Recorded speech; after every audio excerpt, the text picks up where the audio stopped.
Assalamualaikum warahmatullahi wabarakatuh.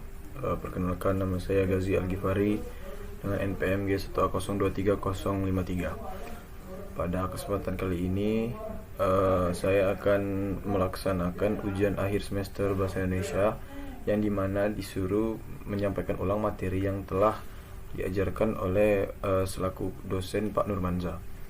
Baiklah, di sini akan kita mulai.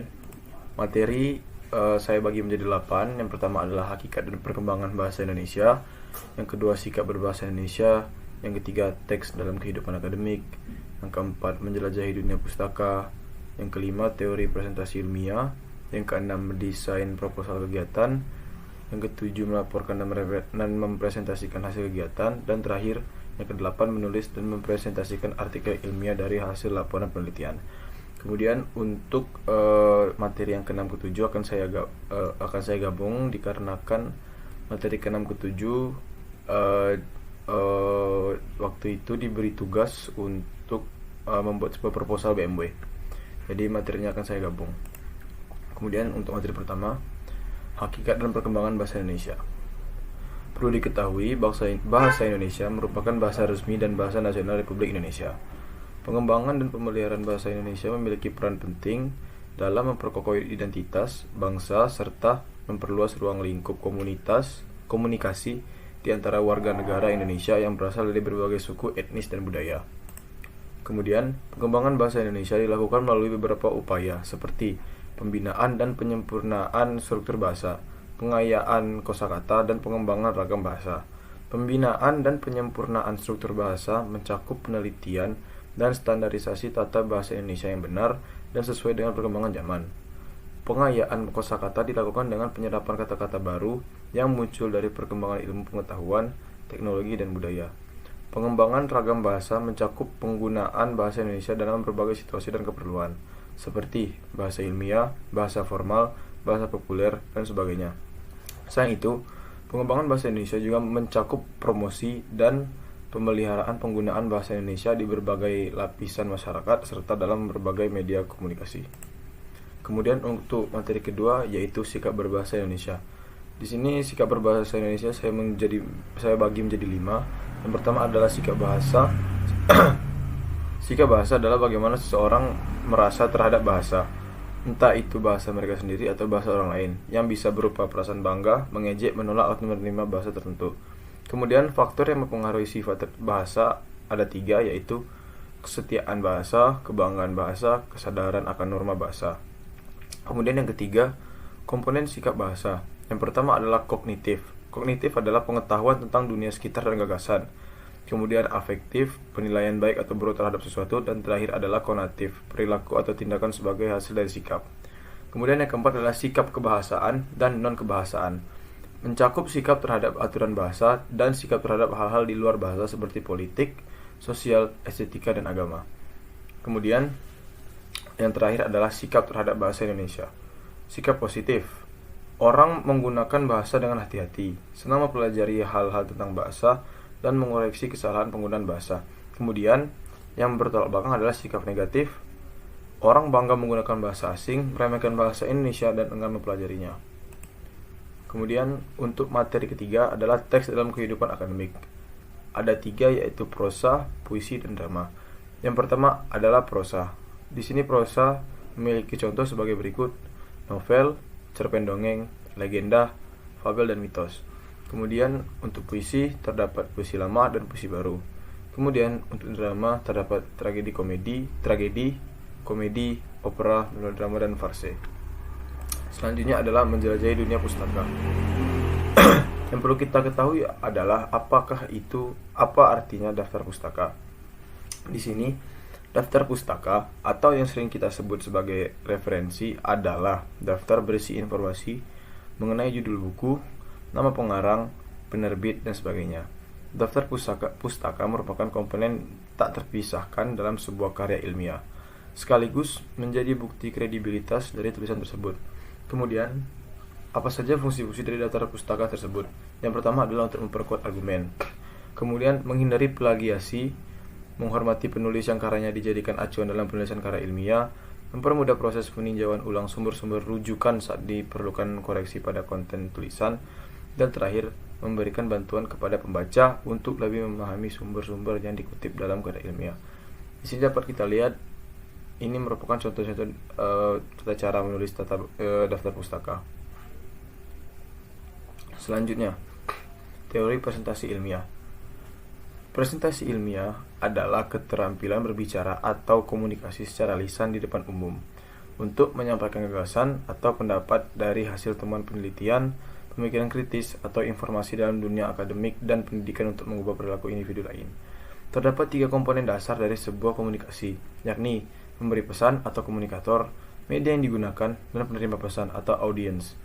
Presentasi yang hebat terjadi apabila audiens memahami pesan yang disampaikan oleh komunikator melalui pemilihan media yang tepat, sehingga audiens terinspirasi untuk menentukan atau memilih langkah terbaik. Presentasi yang luar biasa terjadi apabila audiens dapat mengubah keyakinannya atas pengaruh komunikator melalui media yang ditampilkan. Presentasi yang buruk terjadi apabila komunikator tidak mampu menjelaskan pesan atau hanya dirinya sendiri yang mengerti dan tidak mengoptimalkan media yang dipergunakan, sehingga audiens tidak paham terhadap pesan yang diterima. Selanjutnya, untuk materi proposal kegiatan, di sini saya gabung dari 2 materi menjadi 1. Mendesain dan melaporkan proposal kegiatan. Proposal kegiatan adalah jenis proposal yang berisi rencana kegiatan dan dibuat untuk mengadakan sebuah kegiatan. Di dalamnya tercantum detail kegiatan yang direncanakan, misalnya nama kegiatan, penanggung jawab, isi kegiatan, waktu kegiatan, dan lainnya. Proposal kegiatan berisi hal-hal berikut. Yang pertama adalah nama kegiatan, kemudian pendahuluan, kemudian isi proposal, susunan acara, susunan kepanitiaan, anggaran dana, dan terakhir penutup. Pada materi ini kami diberi tugas yaitu membuat proposal berupa produk BMW. Ini merupakan produk yang telah kami buat. Untuk lebih lanjutnya, di sini merupakan PPT yang telah kami buat, yaitu tim 5 yang terkait materi mendesain dan melaporkan proposal kegiatan.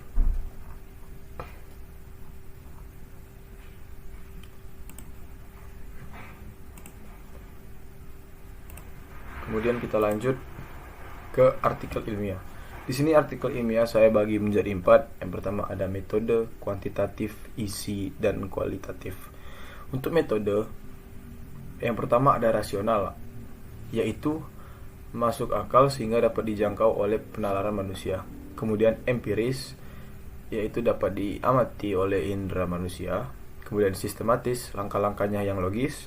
Valid, derajat ketepatan antara data yang sesungguhnya terjadi dengan data dapat dikumpulkan oleh peneliti. Dan terakhir, reliable, derajat ketetapan dengan data yang diperoleh bisa dibuktikan fungsinya pada waktu yang berbeda. Kemudian kuantitatif adalah penelitian ilmiah yang sistematis terhadap bagian-bagian dan fenomena serta kausalitas hubungan-hubungannya. Kemudian yang ada kualitatif, penelitian yang bersifat deskriptif dan cenderung menggunakan analisis. Dan kemudian di artikel ilmiah terdapat isi, yaitu judul, abstrak, pendahuluan, landasan teori, metodologi penelitian, hasil penelitian, kesimpulan, dan daftar pustaka. Selanjutnya saya akan menjelaskan tentang isi-isi dari artikel ilmiah. Pertama adalah judul yang biasanya diikuti nama penulis, instansi, dan email penulis.